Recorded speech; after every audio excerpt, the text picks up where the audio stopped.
觀眾朋友，在個轉到次條國際嘅節目現場，今次新聞幕後嘅單元呢，我帶大家來關注嘅係歐洲嘅右派勢力係見來見強。尤其呢前幾年奧地利呢，就係一個右派同極右派結合嘅政府上台哦。嗱，對咧奧地利本身，甚至係未來嘅歐盟呢，會帶來乜嘅樣嘅變化呢？今日請到嘅專家學者呢，係嚟嘅淡江大學歐洲研究所嘅副教授張福聰哦。張教授，你好。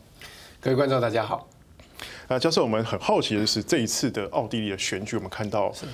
選出了一個右派的政府，哈，就是10月的選舉嘛，右派政府，然後在前幾天剛上台，他找了一個極左派的自由黨，哈，來做一個這樣的結合。那我們比較好奇的是說，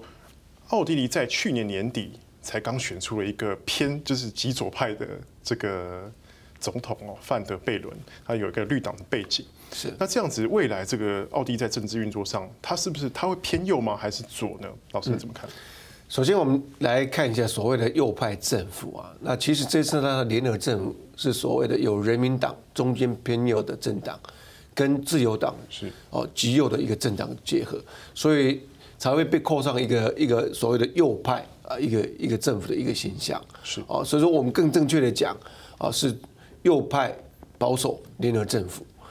那剛才你講到總統的選舉裡面，這次奧地利的總統選舉啊，是破他憲政發展以來的一個首例了，進入第3輪的一個選舉。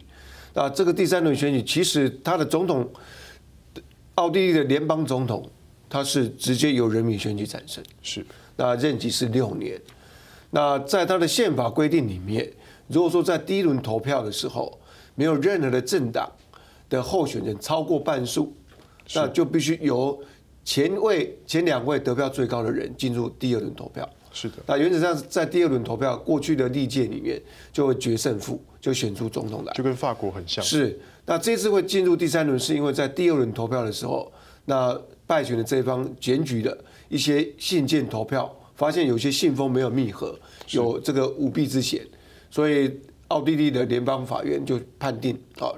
重新舉行第3次改選。改選之後由綠黨啊脫穎而出，但是不要忘記了，他的對手是右派、極右派的，也就是自由黨的一個候選人，叫做 Hofer。Hofer 也在這次聯合政府裡面擔任的內政部長的職位。那他們比數是相當接近的。綠黨這位范德貝倫，他獲得50.7，那對手是49.3啊，兩者相差0.6而已。所以說右派的在奧地利政壇的勢力裡面，在這邊是幾乎是攻頂，達到最高點啊。所以這個是也是了解我們歐洲觀察家的一個擔心的，奧地利會不會走得太右啊？這個問題。那我們在了解說奧地利它的一個政治制度裡面啊，總統跟總理的一個權限劃分是非常重要的，那也是讓觀眾非常模糊不清的一個情形。他總統到底是因為是民選總統，大家會認為說民選總統可能就會有這個實權的問題。是。那我查一下資料，發現說奧地利的那個總統其實他並沒有實權。那這樣子未來跟這個所謂的右派政府，他會怎麼樣的一個互動？這個問題是非常有趣的啊！你講的沒有錯。我們在民主運作裡面，如果說是由人民直接選舉產生的，那它是最有民力基礎，它的權力是最大的。所以同理可證，既然聯邦總統是由人民直接選舉產生，他應該是實權的元首啦。對。但是在實際運作，我們看來並不是這一回事。是的。那這個原因我們要跳進他的奧地利的政治制度來觀察，在奧地利的政治制度憲法裡面所規範的是所謂的混合制，啊，有德國聯邦議會內閣制的影子，再加上法國雙首長制的影子。那總統是很類似法國總統選舉方式，由人民直接選舉產生。那總統在憲法裡面規定的權限，他是可以任命與解散聯邦政府，也就是說，他可以任命總理以及部長。那如果說總理與部長他在執政的時候發生問題的時候，他可以把它解散，哦，把這個總理把它解散，所以他有權利可以幫這個內閣踩剎車的。是。那除此之外，他這個聯邦總統在憲法裡面也賦予他所謂的代表奧地利向外的權利，也就是說，奧地利聯邦總統是可以拥有对外代表权的。那这个就我们看到实务的外交政策的推行里面啊，就可以回答这个问题：为什么总统他的角色并不像总理？我举个例子，是奥地利它是欧盟的会员国，那这欧洲联盟有国家元首与政府首长，对，每年至少要集会誓致召开欧洲高峰会 （European Council）。那在高峰会是由国家最有政治实权的人代表，那我们看到是奥地利的联邦总理代表，而不是联邦总统。是，那这个就是回归到说，宪法上面是赋予联邦总统有这个权利，是，但是在过去奥地利的政治传统里面，联邦总统选择放弃这种角色扮演，他把这个权利让给联邦总理，让联邦总理去扮演奥地利政治的主要角色。是，那联邦总理跟部会首长产生又依恃于联邦总统赋予的权利，所以这个就是我们刚才讲说，混合制里面有很多法国第五共和它的宪法设计双首长制的一个色彩。但是回到说，它又是联邦国家，有联邦政府跟邦政府，那它总理的产生方式又是由他们所 Nationalrat， 就是国家议会里面的选举结果。那得票最多的这个党的党魁出任总理，那由他来执政5年任期。那所以说，他总理的产生是跟着这个议会选举产生而来。是的，所以说这个又是联邦议会民主制度的一个特色。那联邦制里面，我们看到德国联邦政府跟邦政府的权限划分是非常清楚的。是的，比如说我们看到说，在德国的联邦政府跟邦政府的权限划分里面，一些观光、教育、地方文化这个政策的主导权，完全就是归邦政府主导。但是在奥地利的联邦制又跟德国的联邦制不太一样，在宪法里面说，联邦上议院、联邦政府所执行的权限，不想做的事情才归邦政府来做。那所以联邦政府的权力是非常大的。所以说，这个联邦政府优先选择权，它几乎在过去的一个政治的一个过程里面，几乎所有议题它都 touch 到了。所以说，所有的政治都由联邦政府、中央政府来决定。所以在它的联邦制度里面，又被扣上所谓的中央化联邦制度。所以它这套制度是非常非常有趣的综合体结合了这个联邦制度里面德国的议会内阁制度的特色，再加上法国第五共和宪法所设计的双首长制的特色，有总统加入了这个议会民主制度里面相互运作。但是我们看到一个事实，在宪法是赋予奥地利联邦总统很多的权限，是的，他可以对外，他可以去自由的去选择他的总理的候选人跟部长的候选人，但是他还是依照惯例，按照这个以前的惯例，都是国会选举最多票的来让他当总理。老师，那这样子的话，我们知道说，其实那个奥地利的联邦政府是有很大的权力的，甚至说总统可能都会把自己的权，他等于说他放弃不去行使他那一部分的权利给总理来做实行。那我们就很担心说，就像现在这个本来是中间偏右的人民党有这个库尔茨31岁的这个小鲜肉的总理来上台执政，那他打的是一个很民粹主义的一个基调，让他的政党能够选赢，甚至跟这个极右的自由党结盟。那是不是也是等于说，奥地利呢，这个它未来的这个国家政策上面是会有一个向右转的一个可能性？是，那这个是大家所担心的事情呢。那我们先来看一下，就是说奥地利右派势力的发展，其实是长期的一个发展过程。是在前2届的国会大选里面，它的得票率就17到23，到这一次的将近30，所以它是很明显的在成长，所以说它的势力是一直在发展的。那它为什么会这样崛起？那其实是要往前推到欧债危机这件事情。欧债危机让欧洲的所有欧洲国家的右派势力得到发挥的空间。是的。那到了现在的难民问题，又让他们更加的茁壮。所以我们看到说在英国、在荷兰、在法国、在意大利。在德国以这些及现在的西欧奥地利的核心国家，这些核心的西欧国家都有很明显的右派崛起的现象。那奥地利在这次右派政府组成之后，它到底会走多右？这是我们值得我们去观察的。那其实，在从它的一个联邦政府所形成的结构里面，是很让人家担心的。这怎么说？在库尔兹，他同意把外交部长、内政部长以及国防部长交给自由党这3个核心的内阁，交给自由党，由这个极右的政党来主导。那我们就很担心他未来的难民政策，这个 Hofer 进入执掌内政部的时候，会不会跟这个波兰、跟匈牙利、斯洛伐克拒绝难民？对，拒绝难民跟他结合在一起。那这是多数观察家所担心的。那但是有一个刹车的机制必须在这边点出来，就是库尔兹在跟自由党谈判联合政府的过程当中，他非常技术性的、巧妙性的把他的亲欧诉求，把它加入他的联合政府的合作协定里面。是的，联合政府的合作协定是未来5年人民党跟自由党执政的依据，所以在库尔兹他在这个执政联盟协定里面，他讲得非常清楚。第一个，他要坚持亲欧路线；亲欧路线。第二个，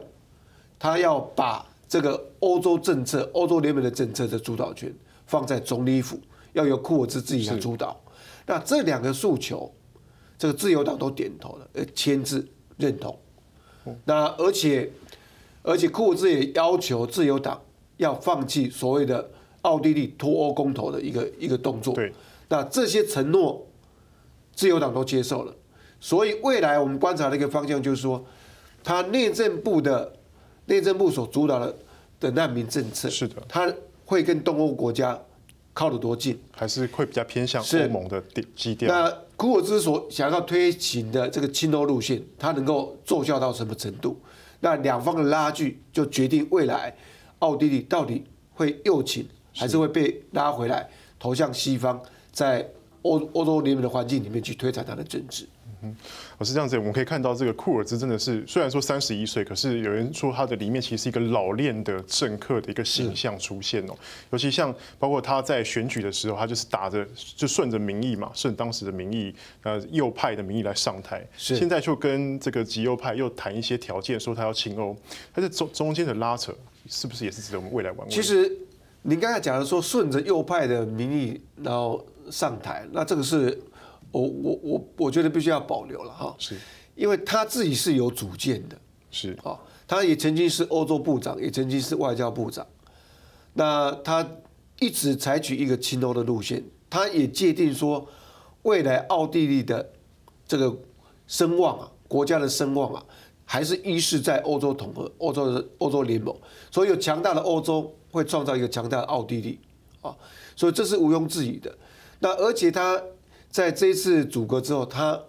对外宣布，特别是对欧盟的其他27个国家拍胸脯的说，他要扮演2种积极的角色。是，第一个，他要扮演一个积极的欧洲联盟会员国的角色，要把他的亲欧的一些理念把它带进去布鲁塞尔。是，那第二个，他要扮演一个东欧跟西欧欧盟会员国间的桥梁角色。他这句话就很值得我们去玩味了。他也知道说。东欧国家，特别是波匈捷跟斯洛伐克这4个国家，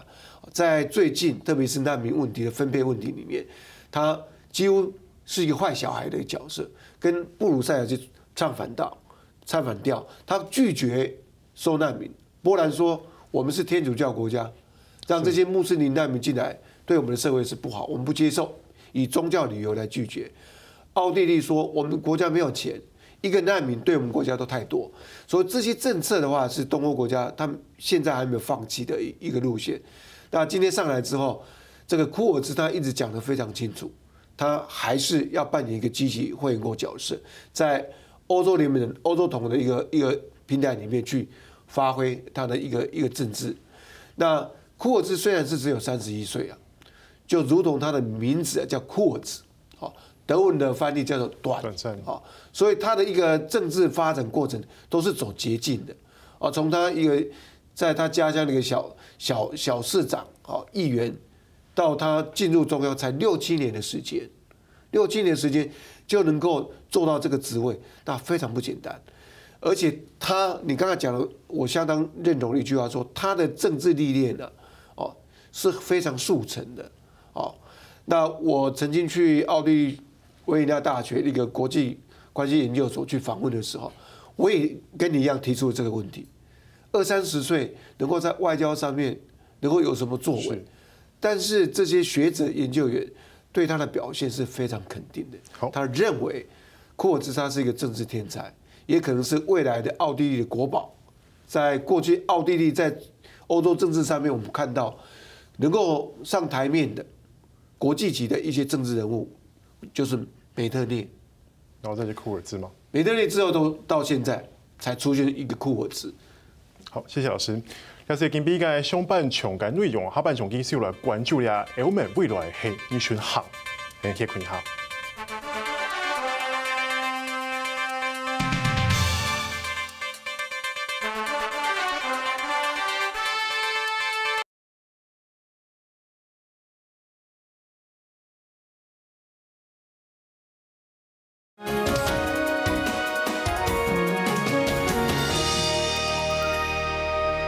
非常关注再个转到俩讨论现场，下半场来关注俩欧盟未来发展哦。老师，我们继续上半场的话题，就是说，刚刚讲到库尔兹这个真的是一个很有老练政客这样的一个架势出来。那他当然就是当选之后，马上就飞去布鲁塞尔，去跟这个欧洲的主席容克来做见面。然后呢，他说马上表明了他亲欧的立场。是，那是不是跟这个奥地利明年这个下半年要轮值欧洲的主席可能有点关系？当然这是有连带关系的了。好，那其实不只是他当选之后的隔天到布鲁塞尔去朝圣、去书城、去坦诚的告诉这些欧洲国家，说我是要坚持我的亲欧路线的。那这个是我认为是必要的动作了。因为右派在法国、在德国、在荷兰都造成非常大的一个政治震撼。是。那这个效应，库尔兹是看在眼里的。那为了要消弭这个右派这种疑虑，所以其实他在组阁之前的好几个月，就是他在10月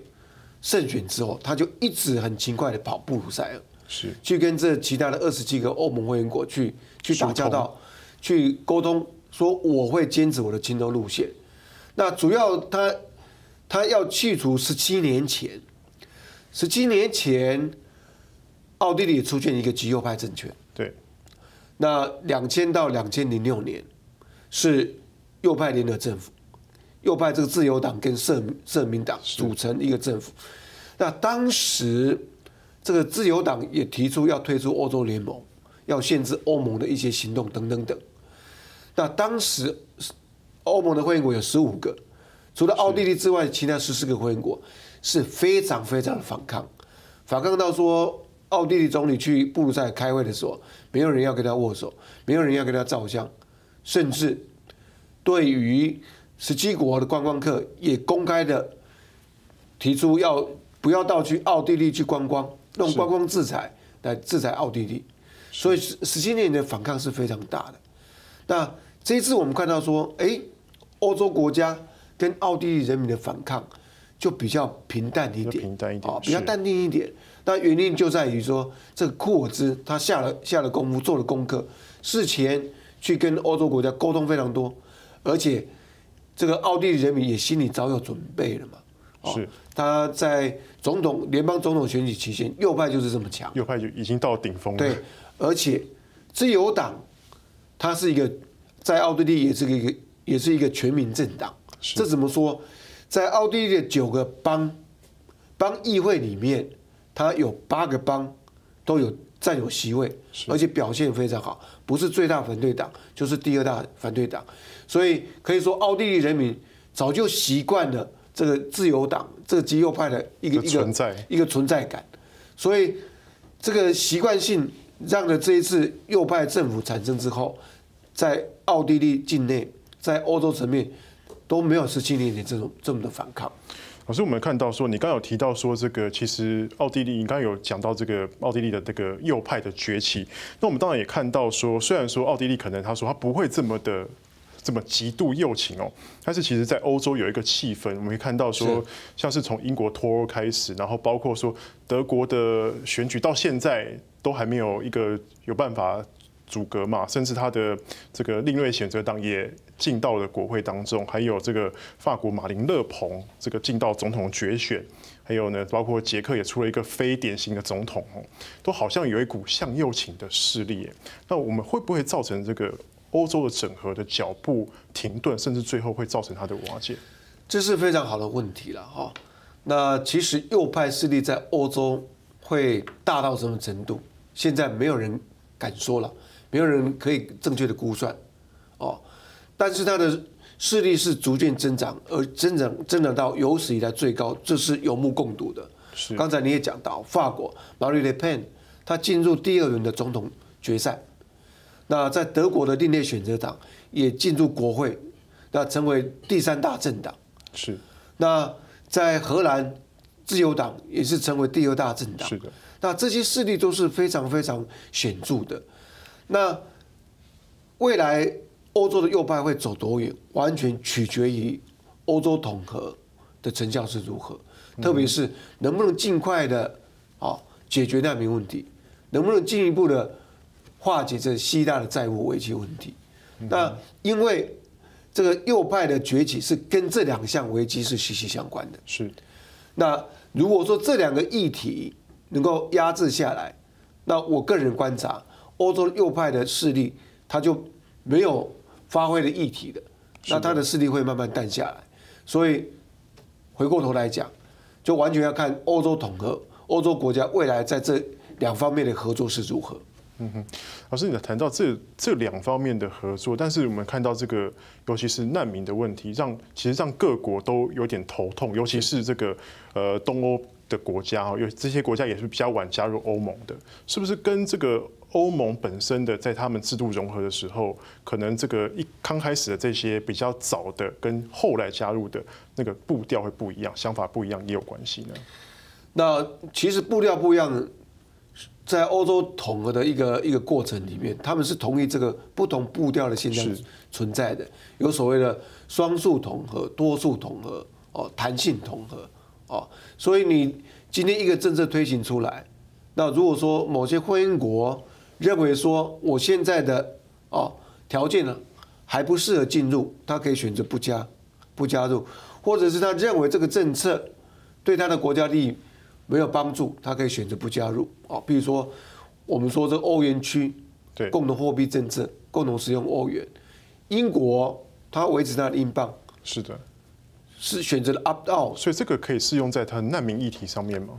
这个议题啊，难民议题是目前的处理，欧洲联盟的处理是希望大家能够分配来处理这个难民配额制度。那所以说，在东欧国家他选择不要嘛，那这个是在这个政策里面啊，是属于欧洲联盟的权限。是的。那基于欧洲联盟所谓的团结原则。你必须要大家一起来解决这个问题，所以东欧国家你不接受难民是违反了这个团结原则，是不被允许的。甚至欧盟好像也要告他们这几个国家，对不对？已经进入法律途径的，对于波兰、捷克、这个匈牙利跟斯洛伐克，对这几个国家已经提出告诉了。是，所以说，老师，你认为说，这个告诉会有用吗？当然是有一定的吓阻效果了。其实现在走的最前面是波兰跟欧洲联盟的一个法律问题。是，波兰他在2年前就提出所谓的司法改革。那司法改革的内容是要由司法部长直接来任命法官。那这个完全不符合所谓的法治国原则。司法部这些法官是一个监督行政部门的一个功用。那你今天把他的任命权丢给行政部门的司法部长来任命的时候，他们怎么敢去挑战司法部长，去发挥他的监督功能？所以从这个角度，欧洲联盟就提出了所谓的欧洲联盟条约里面第2条，所谓的欧洲的共同价值自由、民主、法治、人权。是。那严重违反了第2条，这些损害了这是欧洲的价值，所以是不被允许的。那这个2年当中里面，欧洲联盟跟波兰政府就做了很多对话，但是波兰政府还是不理。欧洲联盟在上个礼拜就正式提出要动用所谓的欧盟的核武条款第7条款，要对波兰政府执行停权。那如果说这个发生的话，那就是60几年欧洲统合运动里面首次采取这个停权政策来制裁欧洲联盟会员国。那这样子是不是有可能会反而让它的整合的那个脚步变慢，甚至有可能造成因此分崩离析？那